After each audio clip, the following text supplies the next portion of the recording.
네, 안녕하세요. 오늘은 고린도전서 10장 1절에서 4절 세례냐 침례냐라는 말씀을 가지고 여러분들과 함께 이야기를 나누어 보는 두 번째 시간을 가지도록 하겠습니다. 지난 시간에 하나님께서 이 세례라는 이 의식 속에 이렇게 그 본질적으로 인간들에게 심어놓은 그 메시지가 뭐라고 말씀을 드렸죠? 네, 근본적으로 하나님께서 추구하시는 것은 이 세례라는 의식을 통하여서 진정으로 마음의 세례를 받기를 원한다. 라고 마음의 할례를 받기를 원하셨다고 말씀을 드렸습니다. 자, 고린도전서 10장 1절에서 4절까지의 내용은 사도 바울이 초대교회 성도들에게 이 출애굽의 광야 40년간의 이 여정을 두고서 이것을 영적으로 풀이를 하면서 세례와 이렇게 연관지어서 설명을 하고 있는 이 말씀인 것입니다. 그러니까 여기 10장의 3절, 4절쯤의 내용을 보시면 다 같이 신령한 음식을 먹었대요. 이것은 광야에서 만나를 내려서 먹었잖아요. 그리고 다 같이 신령한 음료를 마셨다는 내용은 반석에서 물을 내어서 마신 그런 사건을 의미하는 것입니다. 그러니까 이것은 모세가 40년 동안 구원자의 사역을 했던 이 광야 40년의 여정을 세례와 이렇게 빗대어서 설명을 하고 이것을 말씀을 하고 계시는 것이죠. 자, 그러니까 이것은 단순히 일회적인 어떤 이벤트성 사건이 아니라 광야 40년간의 이런 그 과정의 의미를 가지고서 이렇게 설명을 하고 있다는 것입니다. 그러니까 본질은 그 과정 동안에 죄를 씻어가는 데 포인트가 있다고 할 수 있는 것입니다. 그런데 이런 우리가 본질을 너무나도 모르기 때문에 매달릴 수 있는 것은 형식밖에 없는 거예요. 그렇기 때문에 이 본질을 모르니까 물에 찍어 바르는 그런 형식적인 단순한 일회성 이벤트로 세례를 생각을 하고 있는 거예요. 자, 그런데 우리가 본질을 제대로 안다고 하면 이 본질은 세례라는 것은 단순히 일회성 이벤트로 그치는 것이 아니라 근본적으로 이렇게 평생에 걸쳐서 이루어 가야 할 그런 과업과도 같은 것입니다. 이것은 교회 생활을 통해서 그것을 온전하게 이루어 가야 한다는 것입니다. 그러니까 이런 것들을 모르기 때문에 우리가 너무나도 쉽게 단순한 일회성인 이벤트로 생각을 하는데 근본적으로 세례라는 것은 내 속에 있는 그 정말 캐캐묵은 죄악의 덩어리를 뽑아내서 그것을 끄집어내서 정말 그것을 계속해서 끊임없이 씻어가는 과정이라는 것이고 그것이 바로 진정한 의미의 세례라는 것이죠. 자, 그런데 오늘날 이런 것들을 너무나도 모른다는 거예요. 근데 마가복음 16장 16절에 보시면은 이 세례라는 것의 의미가 얼마나 어마어마한 것인지 보면은 이 세례를 이 구원이라는 것과 동일시하는 그런 정도로까지 중요한 의식으로 설명을 하고 있는 것입니다.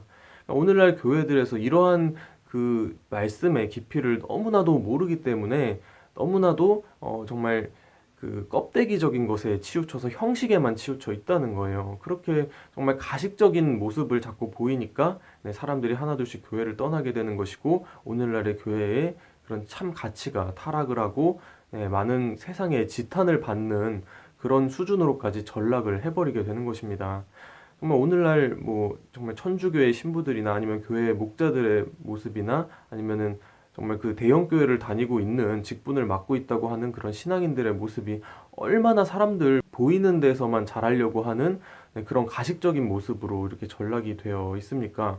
마치 정치인들이나 아니면 유명 연예인들이 마치 카메라가 켜져 있을 때와 꺼질 때의 모습이 정말 손바닥 뒤집듯이 180도 다른 그런 가식적이고 아주 형식적인 그런 모습을 하고 있다는 거예요. 그러니까 남들 보는 앞에서는 정말 죄를 조금이라도 지으면 안 될 것처럼 완벽주의처럼 행동을 다 해놓고서 그 속에서 정말 안 좋은 짓들을 다 일삼고 하는 그런 모습이 그 외식하는 서기관 바리새인들과 다를 게 뭐가 있냐는 것이죠. 자, 그런데 그러니까 그런 것들 죄에 대한 인식도 우리는 제대로 할 필요가 있는 거예요. 그러니까 죄를 마치 지으면 안 될 것처럼 너무나도 완벽주의자처럼 생각을 하다 보니까 결국에는 부작용적으로 결벽증이라는 그런 다른 질병에 걸리는 것처럼 정말 이 죄에 대해서 너무나도 우리가 정말 그것을 완벽하게 안 지어야지라는 생각을 그렇게 하는 것이 오히려 하나님의 입장에서는 자연스럽지 못하고 오히려 그러다가 더 큰 죄를 범하게 되는 모습이 될 수 있다는 것을 경각심을 가져야 하겠습니다. 그래서 히브리서 6장 1절에서 2절의 말씀을 보시면요. 그러므로 우리가 그리스도의 도의 초보를 버리고 죽은 행실을 회개함과 하나님께 대한 신앙과 세례들과 안수와 죽은 자의 부활과 영원한 심판에 관한 교훈의 털을 다시 닦지 말고 완전한 데에 나아갈지니라 라고 말씀을 하고 있습니다.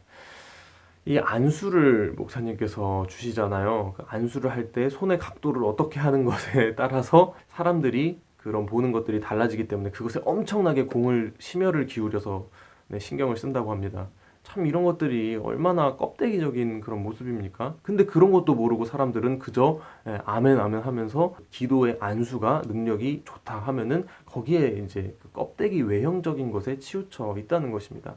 하지만 본질은 그것이 아니라 신앙이라는 것의 본질은 근본적으로 그런 마음을 날마다 이 말씀에 비추어서 돌이켜서 말씀으로 씻어 나아가는 것이 진정한 본질이라고 하는 것이죠. 그러니까 이 결국에는 이 죄라는 것은 이 말씀으로 씻어야 가야 한다는 것입니다. 자, 2000년 전에도 서기관과 바리새인들의 그런 그 가르침과 예수님께서 하셨던 공생의 그 사역은 너무나도 확연한 차이가 있었죠. 서기관과 바리새인들의 가르침은 그야말로 이제 형식적인 가르침이었고 그들이 이제 많은 사람들에게 안수를 줬잖아요. 그렇다고 한다면 이 그 예수님께서는 어떠한 차이가 있었을까? 가장 큰 차이점은 예수님의 공생의 3년 반 동안의 사역은 전도를 하면서 다니셨다는 것입니다. 이 전도라는 것은 설교와 이런 어떤 안수나 뭐 이런 것들과는 다르잖아요. 그러니까 내가 거룩한 사람이니까 거룩하지 못한 백성들에게 너희들은 이래야 한다 하고 일방적으로 가르친 것이 아니라 동등한 입장에서 교제를 하면서 그들에게 조금 더 나은 도를 이렇게 가르친 그런 입장이 바로 예수님의 삶이었다는 것입니다. 그러니까 전도라는 것은 근본적으로 남들보다 높은 위치에서 하는 것이 아니라 정말 나의 죄성도 인정을 하고 그리고 그것을 반성하는 가운데 성도들과 이렇게 믿음의 교제를 하는 그렇게 겸손하게 이렇게 동등한 입장을 취하는 그런 과정이 바로 전도라고 할 수 있지 않겠습니까? 그것을 통해서 내 마음속의 죄를 씻고 진정으로 반성을 하고 그렇게 세례를 이렇게 그 완성해 나아가는 것이라고 할 수 있겠습니다. 그러니까 오늘날 그 교회들도 정말 이 전도도 너무나도 형식적으로 하잖아요. 근데 우리가 전도를 할 때에도 그것을 하기에 앞서서 먼저 내 마음을 돌아보고 그리고 이것을 통해서 진정으로 궁극적으로 이루어 나아가야 할 본질, 그 목표 의식을 명확히 해야 하겠습니다. 결국에 이야기를 하다 보니까 기승전 전도가 되었는데요. 네, 이렇게 결론을 내보기는 또 처음인 것 같은데, 자, 그러니까 이 예수님의 말씀을 본받아서 진정한 세례를 이루려면은 그 세례가 이렇게 추구하는 그 본질은 마지막 시대에 정말 세상 나라가 주와 그리스도의 나라로 이렇게 변화되는 그 과정이 근본적인 목적이 아닐까라는 생각을 해봅니다. 그렇게 이루어 나가기 위해서는 전도라는 과정이 꼭 필요한 것이겠죠. 그러니까 그것을 통해서 다른 사람들과의 관계 속에서 내 모습이 어떤지를 반성하고 돌아보고 뉘우치는 것이 진정한 의미의 회개이고 진정한 의미의 세례이고 그것을 통해서 구원으로 나아갈 수 있는 길이 열린다는 것입니다. 그래서 우리가 정말 마지막 시대를 살아가는 그런 우리들이 진정으로 예수님의 제자라고 한다면 이 세례라는 것의 의미를 깊이 새기고 이 말씀에 따라서 정말 전도를 통해서 이루고자 하는 그러한 세례를 잘 이루어서 정말 많은 사람들에게 빛과 소금의 역할을 할 수 있는 저와 여러분들이 되었으면 좋겠습니다. 감사합니다.